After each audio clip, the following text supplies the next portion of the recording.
The AI tool already had data, very important. And many people believe the law is not around AI, so it does not matter, but it does. And it also matters because you put personal information over there. Let's talk about it in this video on my channel. Situation is simple, which we all know. AI adoption is increasing. Even if we are not using too many tools, but we are using small tools like ChatGPT, Claude. I'm calling them small because they can be used by anyone. I see 4 to 5 years old kids also pick up ChatGPT. They'll click the button and speak, not even type, and get the answers. And there are several of them, including many astrological websites where the astrologer is pure AI based. Now, these are personal to you, but what about when you are sitting in the office? Employees do use AI tools. Productivity improves, definitely. It does, and therefore the adoption is growing very fast. But what is also happening is that a lot of sharing is happening. Information is being copied or typed in AI tools. I know a lot of people who will put in their Excel sheets, but then that's at your own risk, right? Work gets completed faster than anticipated, but the risks remain unnoticed, which is a problem, and one needs to be very careful about that problem. The critical questions get asked: what information are we putting on AI? What information are we sharing there? Is there an approval? Is there a governance mechanism? Is it appropriate for us to share information in an AI tool? Very important question. Therefore, the ease of doing business, I would call it ease of doing business, right? It helps drafting letters easily. And I'm talking very basic applications, not even very complicated ones, but just for ease of understanding the basic applications. The convenience is not driving the behavior. The policies are lagging behind the technology. Visibility becomes difficult. And that is the main challenge. Right? That's where everything is getting broken.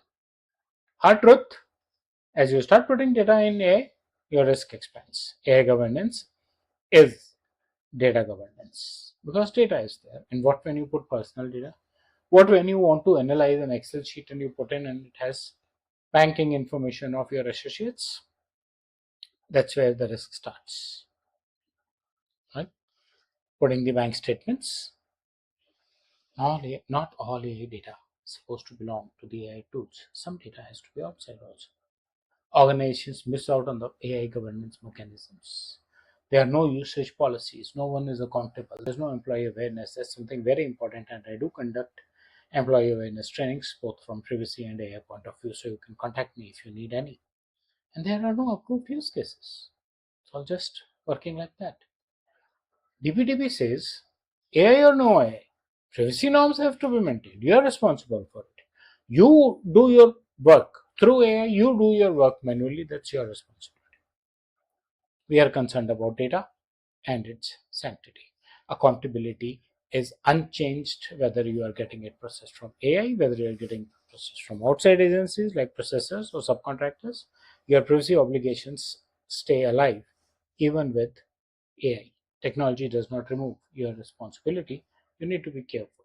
Mature organizations have mature systems, proper guidelines, set of tools allowed if they feel that they're only, or blacklisted if they feel that there are some tools which are riskier to use, and therefore they restrict sensitive data sharing, and they train their employees very regularly, even on the critical AI usage.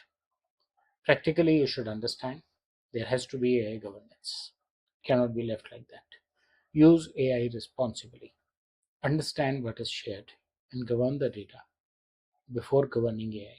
Put in data that you think you can take chances with, which means not personal or at least not sensitive personal data.